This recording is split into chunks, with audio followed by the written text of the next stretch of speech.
Gomtina. Atomba, napabong laaga, karino haiduisibo. Irikna. Ay sugyantade. Ay gabok na karapana ba hainakro. Ay dati yahan bireno. Noy miyam gina, kangdrum wan bada ware. Yalsina. Kangdrum. Kangjay di udina. Gomtina. Ay ma, isu sana la iro. Yalsina. Ay gabok nung sibi. Pabungi masiga gawada saki. Kudaktani. Aisu sida lagi na laini. Gomtina. Isu gi yumni kaino. Layo layo. Ngasidi university ka satrabo nang bo. Yalsina. Satre. Pabung hoy thiluba yarubani. Driver ka kasu ay sida thamamaga adum sakre. Gomtina. Fare fare. Nang kada sanga gane kay kaino amta loisilo. Hoy gabo. Iri Jacop ti udina. Irikna. Ho London no khongsan khre. Hojik waida aisu airport gi lakta ngairi. Pabung su khangde. La agane la antoroni khanbada agabo ikoini wari sanarabani. Elsina. Madi kidoba.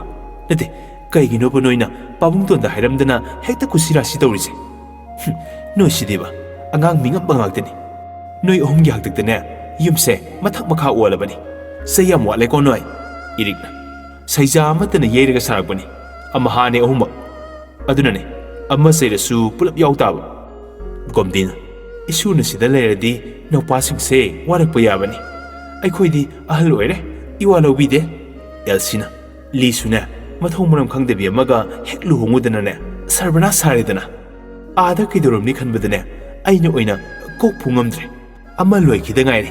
Kokse sairingai sida nate mabu kaidoba satlino haibani. Gomdina. Ho nane sido uningai e. Aba suning singa enane hekta sakki.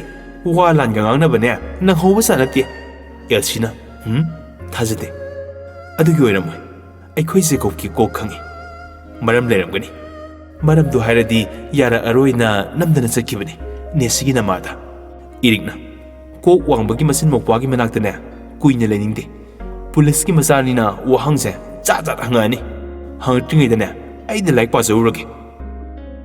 Iriktu ngang-ngangdana magi roomda kahatkre. Elsie su kuina leirudrabanina magi roomdu sengdoi. Pung 4 tarakpa dwaida. Yimsibu kana lege? Gomdina. Kana hangbo no ibema? Nupidura. Ayabo, aine. Elsie ki mamanabi Puspado. Khangdraboy gabo? Gomdina. Hima. Isudi karino. Hojikkangi film kumbi bala haibra. Kaino aduga samanaramenna. Kanana khangani. Kayadi kuire. Isugu unadaba. Puspana. Agabo Elsie na ngasi sida lerani harame. University dasu laktabaduda project ki marol ama haramge tawbani. Gomdina. Lao. Kemta ka koigano. Nayumni khaluko. Gomtiga Puspaga du sangminare. Gomtina masunupigi kada kanda kauzari. Gomtina. Isitombi. Namanabi la ine. Elsina. Agabo. Ay bathroom da leye. Kase singdu ubagi upul khara thangambaduda motlena iruzariye. Makhada phamalamo. Gomtidu kumthakre. Ibema ngahak phamuko. Ka singdu ubagine masadu motlena iruzahori. Ha thabak subi mayang dasu Bihar da satki. Hayingdagi laani. Ma laktrabanina sawkhraba yumse noi anti mathandana loisanbadu ngamba ponate. Mathausu sasaribanina. Puspana. Hoy gabo. Ay sida sumgairage. Gomtina. Aisu aswai phawbada satluge. Henjang napi khara yenguge. TV ga do yenge su yengamu. Isusna thulagane kai kaino noigi Maggie haibra. Adugado hauraga saminau ko. Horen naupa tombadu leibani. Hekta thilanjiko. Puspana. Hoy gabo. Gomtidu satkre. Puspa su phone da game kana sanari. Ngasaidagi larik paraga ware haiduna tumubu iriktu haugatlaga makhada kumthare. Irikna. Sesinu sibe. Morok asabumda saningida. Irikna tunglomdagi kolaga hairakpani. Puspadi ikaibana loire.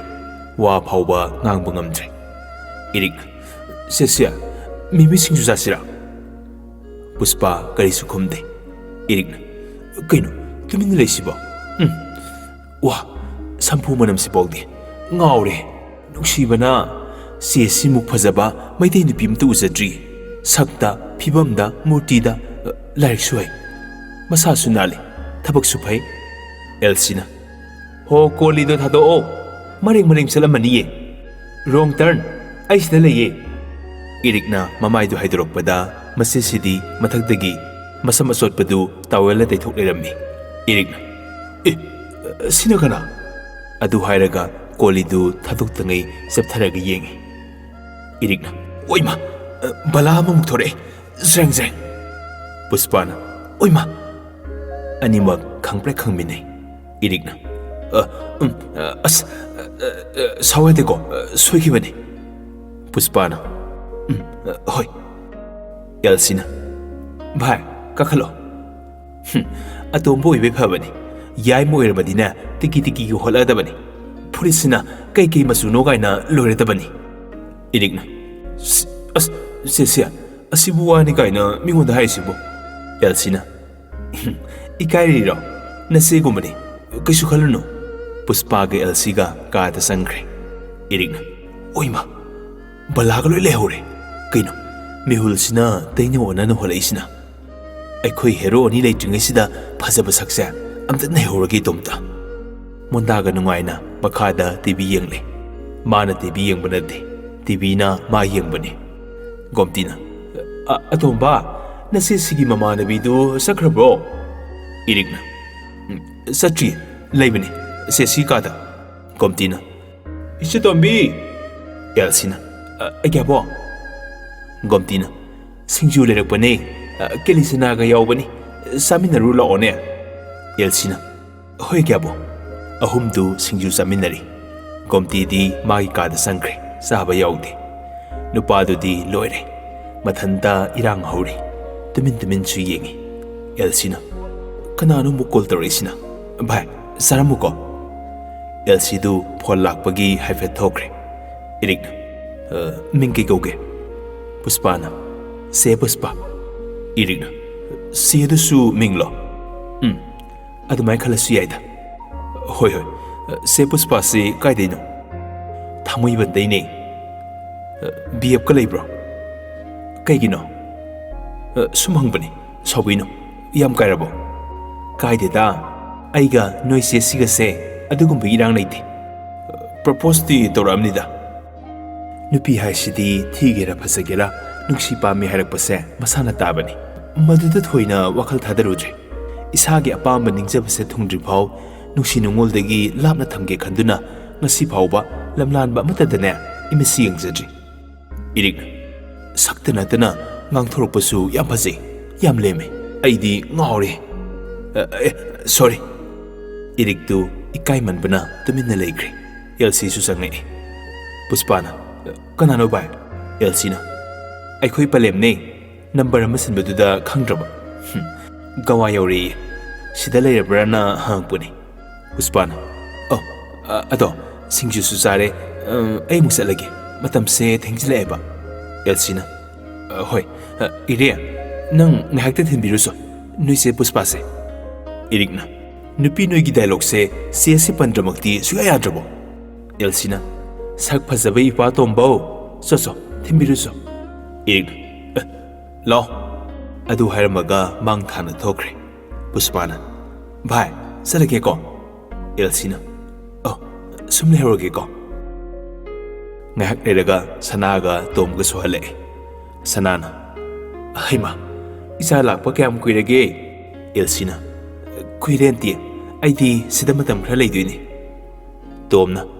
Yumda leitradi kaida leirunige. Yambung na phone tawrame. Sana, angangi kadu amta singdokpiyu. Sanana. Hoy yambung. Elsie na. Antia, yarni, aina ngasayna singdokbani. Saksu loirabani. Sum tawphum khangdadana loisilabani. Tomna. Ise, lakta ngairingaida isana loina loisilaboire. Pare. Naupa ngaidi kadai chakra. Elsie na. Paungton, irikti imanabi puspado thinki. Yaimadi. Waridu tamme. Tomna. ꯀꯔꯤꯅꯣꯅꯦ ꯑꯩꯒꯤ ꯏꯆꯥ ꯌꯥꯏꯃꯁꯤꯕꯣ ꯑꯣꯟꯊꯣꯛꯄꯅꯤꯗꯀꯣ ꯑꯦꯜꯁꯤꯅ ꯄꯥꯎꯇꯣꯟ ꯃꯥꯒꯤꯁꯨ ꯑꯄꯥꯝꯕ ꯑꯅꯤꯡꯕ ꯑꯃ ꯂꯩꯔꯝꯒꯅꯤ ꯑꯉꯥꯡꯁꯨ ꯅꯠꯇ꯭ꯔꯦ ꯃꯥꯒꯤ ꯑꯄꯥꯝꯕꯗ ꯑꯩꯈꯣꯏ ꯌꯦꯠꯂꯒꯨꯝꯁꯦ ꯇꯣꯝꯅ ꯐꯔꯦ ꯐꯔꯦ ꯇꯧꯔꯁꯅꯨ ꯃꯥꯒꯤ ꯑꯄꯥꯝꯕꯗꯣ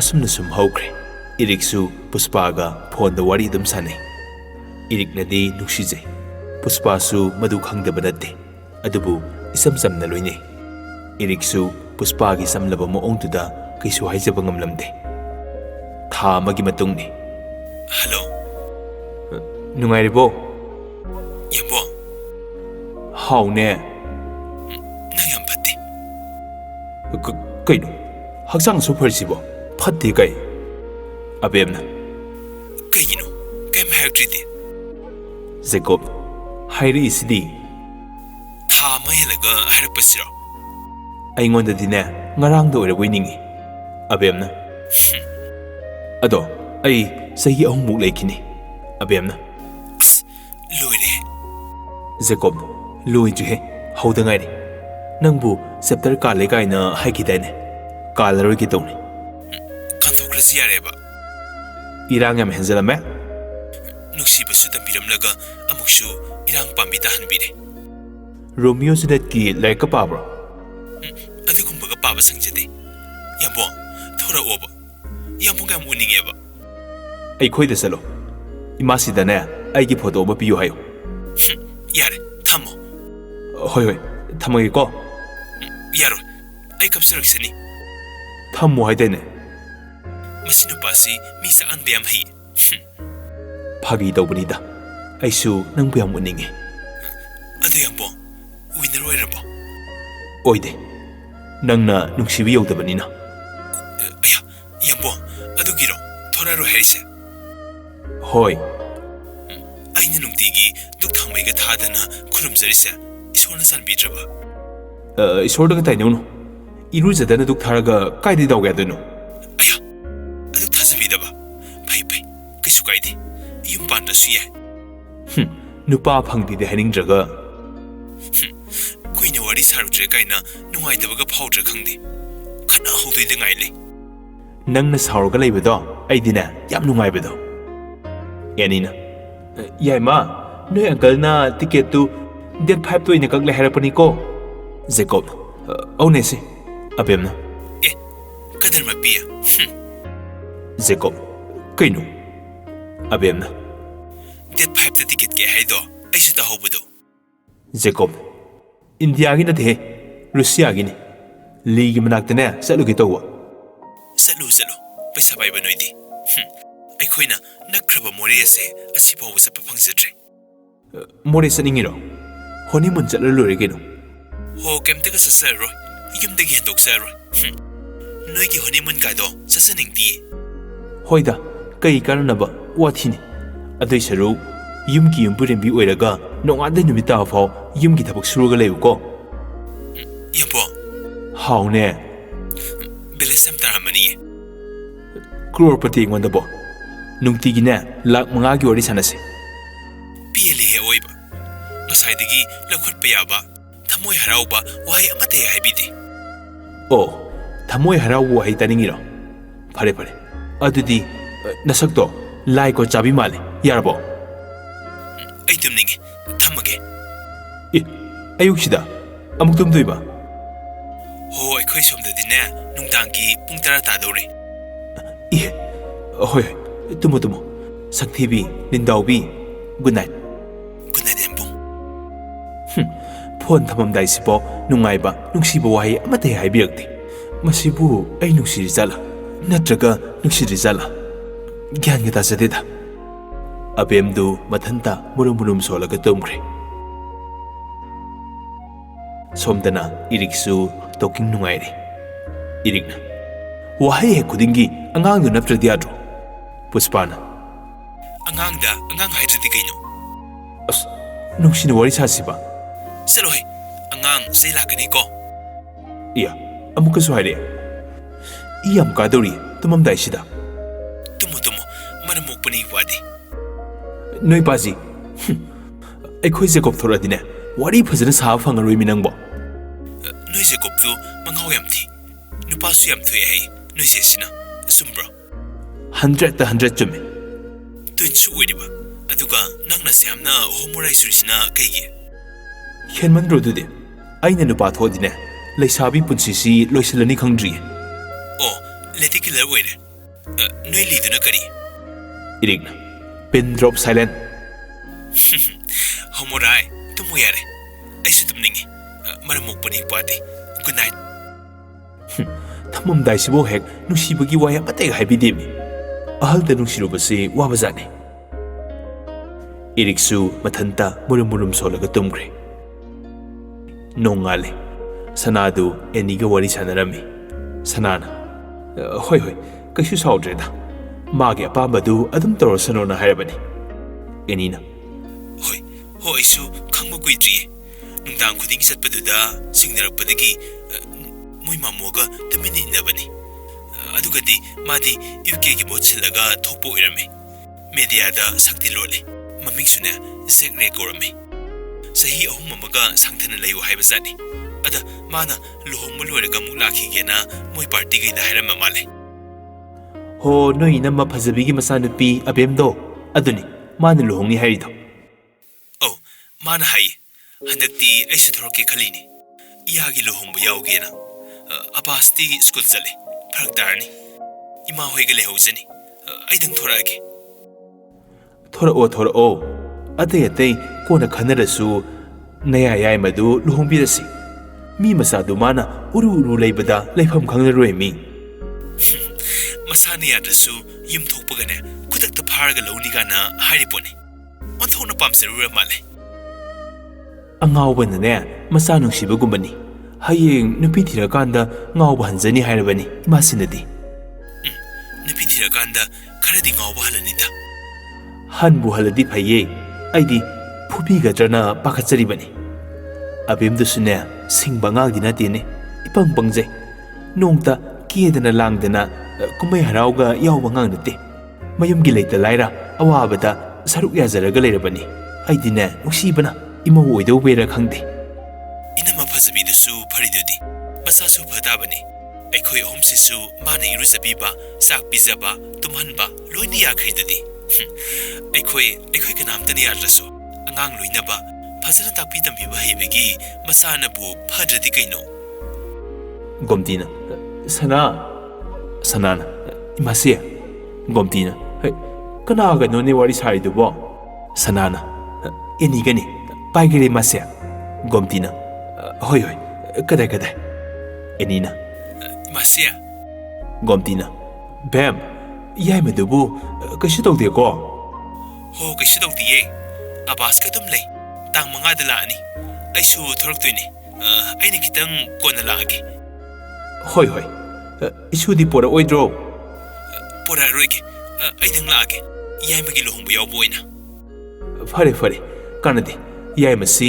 luhongaga ne ngawba hanbramte yengasi nupi thiradi loina gyanta nei ngалтini Jacop nese enda bai hoge enina imasia yai ma paigi Jacop egebo gomtina ma isusana haune nasu abemdu lohongbugi thorang loiramo ai hek yorpagane sat khudakte zuhonaba gomtina hei angawbasidi hoi aikhosune hainarabani egabo minaga hankinemo aidine abemga lahodridi kawta yalaga salani ngawdrasu fare thamo isu laagane hongadabani adunidana ningthong mapawda pokluba idi ningba thungdaba yadeba minayani didi khangdeko gomtina masideba